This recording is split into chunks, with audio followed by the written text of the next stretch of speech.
YouTubers and all you muggles out there. Welcome back to another week on Muggle Watch Weekly. I'm Tori, your host. Sorry about the time it's taken me to get another video out. My goal is to put out a couple a week. It just hasn't been happening. Life gets in the way. But here we are, and I have finished reading the first Harry Potter book. I haven't started the movie yet. That'll be in my next video, of course, when I do a comparison. But just a few of the thoughts of what when I went through the book this time, and of course I've read it, 25 times, just some of the thoughts that I had. The first thing is whenever J.K. Rowling is describing Dumbledore, she mentions that, he had a nose that looked like it had been broken at least twice. Well, we of course know that the first time it was broken was from Aberforth during the brawl at their mother's funeral, but we never hear of a second time. So I'm wondering if maybe J.K. thought about something and then never put it into her writing. But that's just food for thought there. Also, when we get into the first time Hagrid's introduced in the hut, and they're talking about how he's nearly twice as tall as an average man and 4 times as wide. Well, I'm probably a little bit taller than the average man, or at least right on average. So that would put Hagrid at roughly 11 feet tall, at least 10 to 11, and 4 times as wide. He's probably somewhere like 6 to 7 feet wide, which is basically a length of a normal guy sideways. And I just gotta say, I know they did a great job in the movie with Hagrid's size, but it's just not even, it's a little underwhelming. It's just not where it really I was wishing and hoping it could be.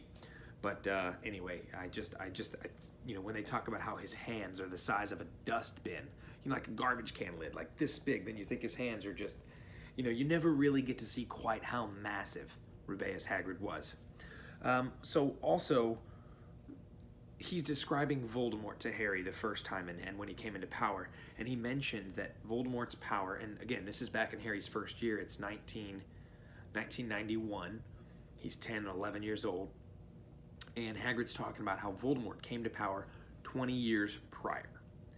So my thought, if we know that in Harry's second year, Voldemort had opened the chamber 50 years before then that would mean he did it when he was 17, which means at that very moment in the second book, Voldemort would have been 67 years old. Now, if you take back the year, because we're in year 1, he's 66, but 20 years ago. So that means Voldemort was already in his late 40s when he started gaining power.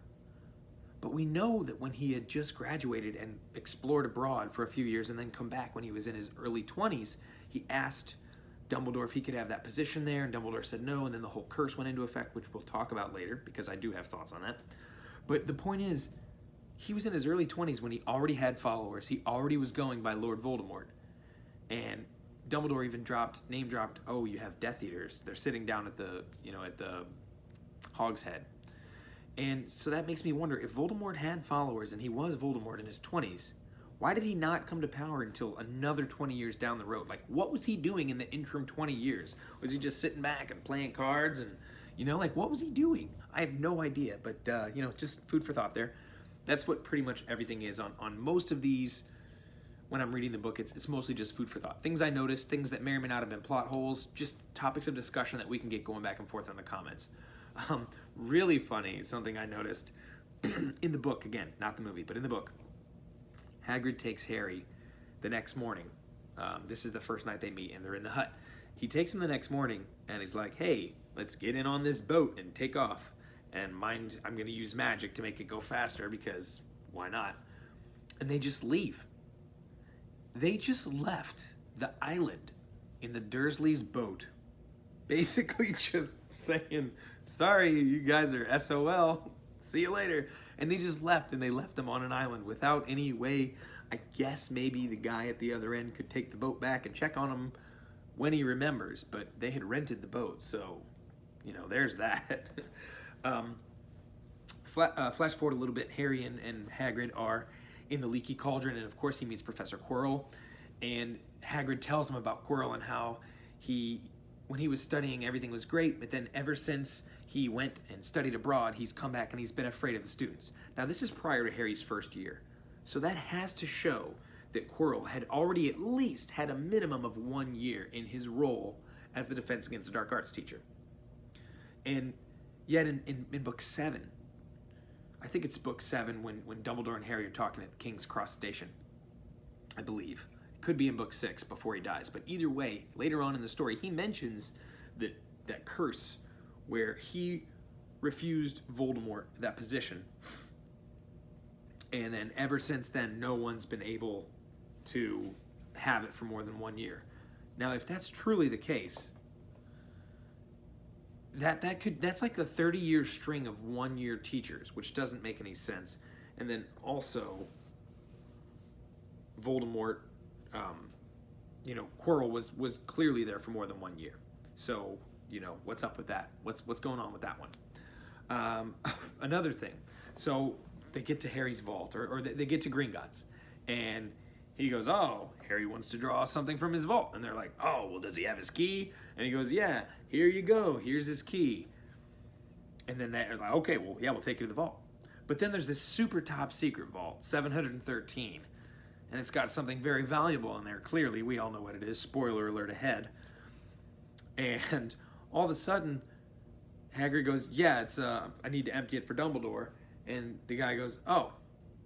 And he said, well, here's a letter showing you that I'm going to do it for Dumbledore. And he goes, okay, we're good. Like, you require a key from most vaults. And then we know later on that for Bellatrix Lestrange's vault, you need a wand and a key.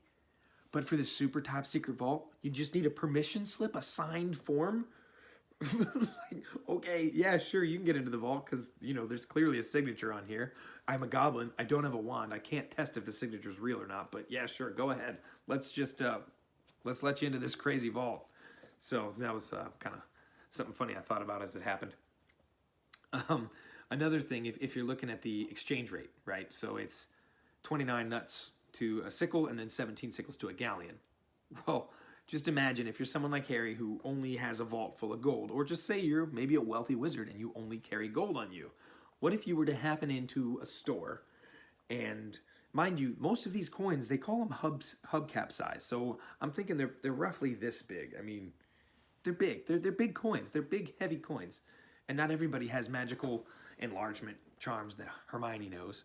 But anyway, just assuming you had only gold and you went and you bought, say, an ice cream or something for like 3 nuts. And then you just give him a galleon. And he goes, oh, well, 3 nuts? Okay, let me get your change. That's 16 sickles and 26 nuts. Here you go. So there's 42 coins back. Good luck taking that around for the rest of the day. Just carrying 42 giant coins around. So anyway, fast forward to Harry's first train visit, and he hears a woman and all of her kids. And the first thing he hears her say, what was the number of the platform? I'm sorry, Molly. How many times have you been to that platform? Let's see. You yourself as a kid went 7 times in a row. And then you had 1, 2, 3, 4. This is your 5th kid? Nope. 6th kid. Sorry, I don't know how to do math. You've had 6 kids, and each of those kids has gone once a year. So since Bill has started, assuming he did a full 7 years and then at least another 6, you've done it 13 plus your own 7. You've been to the platform 20 times. You know it's 9 3/4. Now, there is something to be said about being a mother and a parent where they forget stuff. I can tell you that's true. Sometimes parents forget things. But it just seemed a little silly that she questioned the number of the platform. More, it made sense that, J.K. Rowling threw it in there to help the reader along with why Harry started noticing them talking, of course. Part of that made me think about how when it was Ron's first year, his dad wasn't there. Now, my first thought was, okay, well, maybe he's a wizard. Maybe, maybe he's a wizard. Yeah, maybe his dad's a wizard. No, maybe he's, busy. He works all the time. He doesn't get paid that much, so he has to take as much overtime as he can. Of course, that makes sense.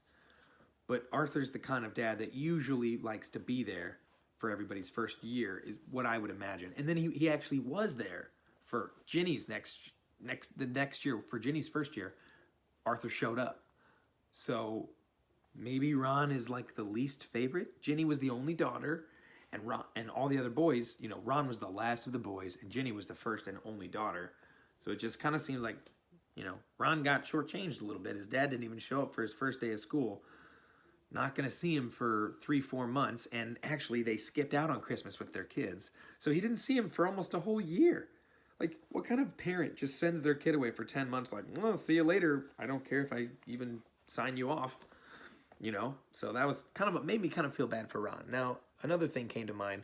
It's possible Arthur never came to any of their first years, and the only reason he went to Ginny's was due to the fact that he was allowed to use his car. So maybe him getting that car as an excuse, like that was his excuse for getting to drive his car was, oh yeah, we'll take Ginny. So that could have been possible. You never know. So just fast forwarding a little bit more, we find out about Fluffy and how Hagrid is, keeping her in the third floor corridor and forbidden and all that. It makes me wonder, where the hell did he keep Fluffy before that? Like, he only borrowed him. He even says it in the book. Dumbledore borrowed Fluffy from me to protect the Sorcerer's Stone. Where did you keep him before that? Where was he? Where did you keep this giant 3-headed dog when you don't have... It's not like you have a storage shed somewhere. I mean, you're not making great money, Hagrid, let's be honest here. You live in a 1-bedroom house. I'm not knocking you for that. That's great, but where did you keep this dog other than then? And what happened to Fluffy afterwards? Hagrid is not one for releasing animals unless he has to, Norberta. So what did he do with Fluffy? He let Aragog go in the forest and just chill in the forest, mostly because he had to. But what did he do with Fluffy? I don't know. Back to Ron's first evening in the castle. We pan into Scabbers, and I just have to say, Peter Pettigrew was just a dirty rotten scoundrel. But I have to tip my hat to him and his acting abilities, because the first night it was mentioned that he was sitting there on Ron's bed chewing on a sheet. Now that's not such weird behavior for a rat, but you and I both know that that wasn't a rat. It was a grown man. Could you imagine a grown man just sitting on another boy's bed? Got bored at night, so he just started chewing up a sheet. So clearly that was all part of the rat act, and I just have to say kudos to you for pulling off the part so well. The next thing I noticed that it's always bothered me a little bit, Harry was the first year in 100 years to make the Quidditch team. And if we go through everyone else on their team, you know who they are: Alicia Spinnet, Angelina Johnson, Katie Bell, Fred and George Weasley, and Oliver Wood. So all of them were presumably older than first years, of course. But Fred and George, we know, as some of the younger players on the team, they were in their third year.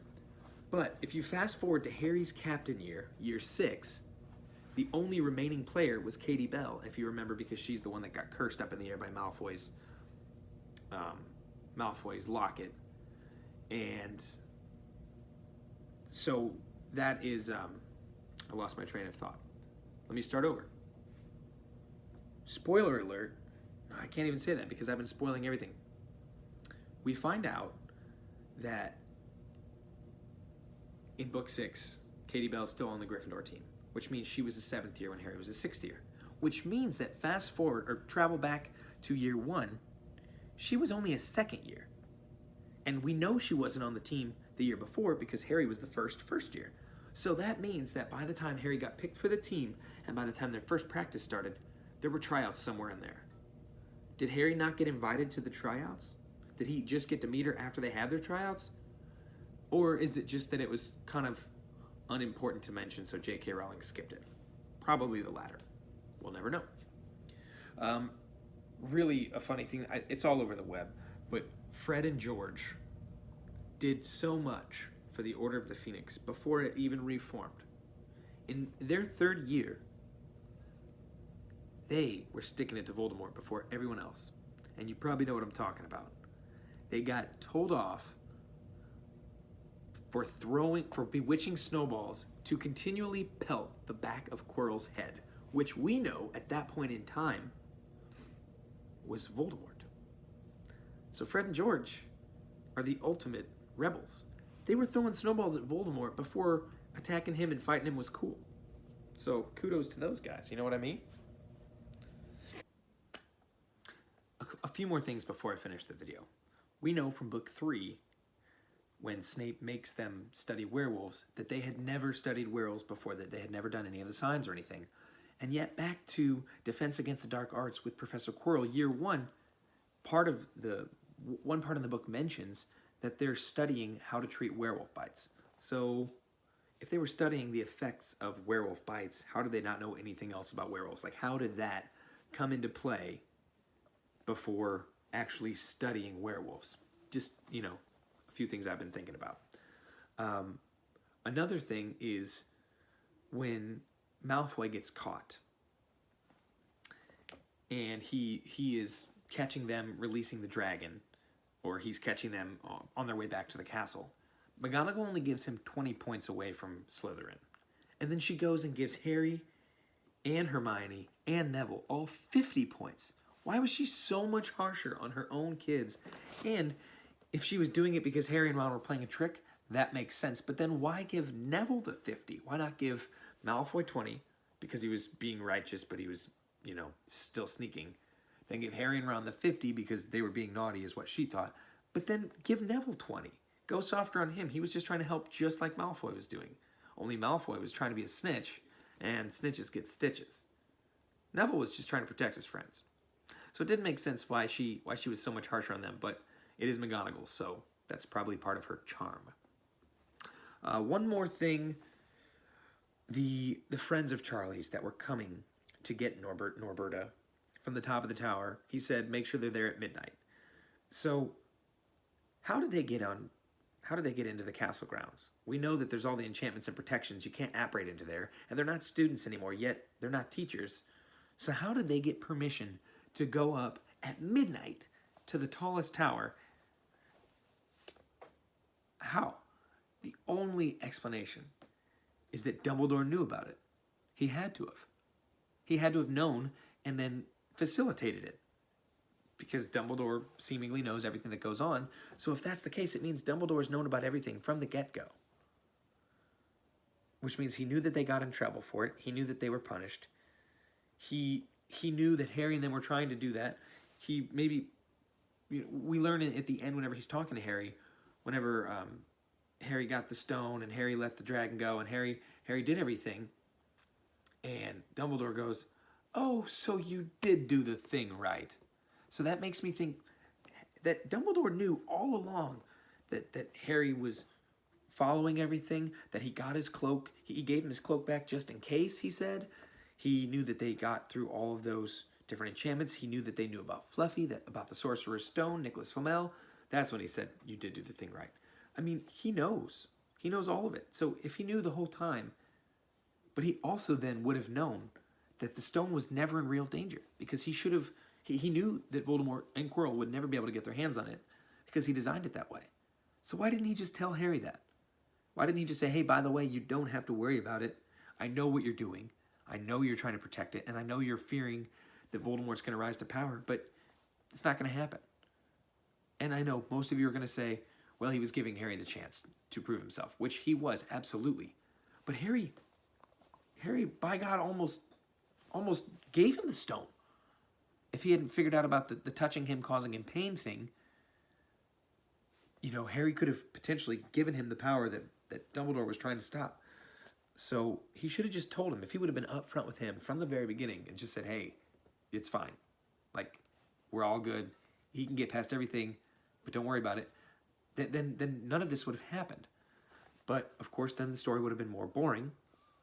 And truly, I think that's not how Dumbledore and Harry's relationship has played out over the years. You'll see in later books, he always gives him that chance. And he never truly trusts him with the truth, because he wants him upon a journey of self-discovery or a rite of passage to learn it for himself and to figure it out. So, you know, that's just kind of the Harry Dumbledore back and forth, but it still just seems silly. He's never fully trusted him, and he never made it easy on Harry, ever. He could have made it easy on Harry and just said, hey, you don't have to do it, it's fine. I know what's going on, and I'm aware, and I've got it covered. But he never does that. And Harry always suffers for it. And I guess that's love. I guess that's just love. The one little last thing about that, mentioning the whole Quirrell getting in pain when he touches Harry and he can't endure it. But yet in the very beginning of the book, they shook hands and it was totally fine. My theory about that, in case if any of you have ever wondered that, Quirrell mentions that he failed Voldemort, and Voldemort has had to been very hard on him, and ever since the blunder at the Quidditch match, he's had to keep a closer eye on him. My theory is that prior to that match, Voldemort did not exist in the back of Quirrell's head. He was somewhere else in a semi-corporeal form, and that after that match, he decided he couldn't trust him and he had to watch him closer, and that's whenever he got on the back of his head, and ever since that point, Quirrell would have had pain touching Harry. But since he didn't share his body with Voldemort in the very beginning of the year, that's why he was able to shake Harry's hand, and Voldemort would have just been somewhere else having a beer in the cauldron. I don't know, but he was somewhere else. That's my theory on it. That's all I have for the first book. I am now going to, in a lot shorter of a time frame, I'm going to watch the first movie, and I'll compare my thoughts as soon as I'm done with the movie, and I'll send my next video out. Shouldn't be more than a couple days, just depends on, got to go find my Blu-ray extended version and all that fun stuff, because it gives you all the juicy behind the scenes and all of the extended scenes and everything, and I'm going to try to watch all of that before I have a discussion with you. In the meantime, please like my video and subscribe to my channel if you're interested in hearing more about Harry Potter. Again, my goal is to continue to discuss the books versus the movies. Then we're going to talk about the first Fantastic Beasts. We're going to go over that, and then of course when the second one comes out, I'm going to have a huge analysis after that. I'll mention, hey, spoilers ahead of time. I'll probably have an initial one of my reaction, and then later on I'll go through it once it's been out for a couple weeks and talk to everyone about what my thoughts were and how it played into the actual Cosmere universe of Harry Potter. Also, I know there was some news released that there is a game coming out, possibly by Rockstar Games. I'm not sure who's actually back in the game, and I don't have much information for you right now because all of the content that was leaked was then removed due to copyright infringement by Warner Brothers, but it looks like there's going to be a pretty cool castle exploring game where you can do spells and duel, and of course just kind of probably in the same realm of the other games that have been released on consoles prior to it. There's been Wii games, there's been an Xbox games, so expect something similar to that. The real treasure's coming in a few months down the road whenever Harry Potter Go Wizards Unite comes out, and we will definitely be exploring then. But that's all I've got for now. Again, I'll see you very soon with my next video on the analysis of the first movie compared to the first book. And until next time on Muggle Watch, this is Tori, signing out. Okay, I did have one more thing that I meant to add, and I forgot it, so I'm going to put it in here now. But when Harry goes to the zoo with Dudley and Pierce Polkus, he talks to the snake, and they, the snake winks and everything, and then he ends up releasing it accidentally, and then at the end, the snake is heard slithering away, and it says, "Brazil, here I come. Thanks, amigo." And that just struck me as really funny. Like, okay, so the snake is from Brazil, of course, but it's never been there. So how did it know Portuguese? Because amigo is not only friend in Spanish, but it's also friend in Portuguese, because the languages have very similar cores, derivatives. But that just made me laugh. Like, did the snake, did he inherently know Brazilian language, or was it just that he picked up Portuguese from families that visit him, and he took it that way? Like, how did he know to say amigo when he's never been to Brazil? So that was just kind of funny. Anyway, that's all I had for this one. Again, I'll see you guys.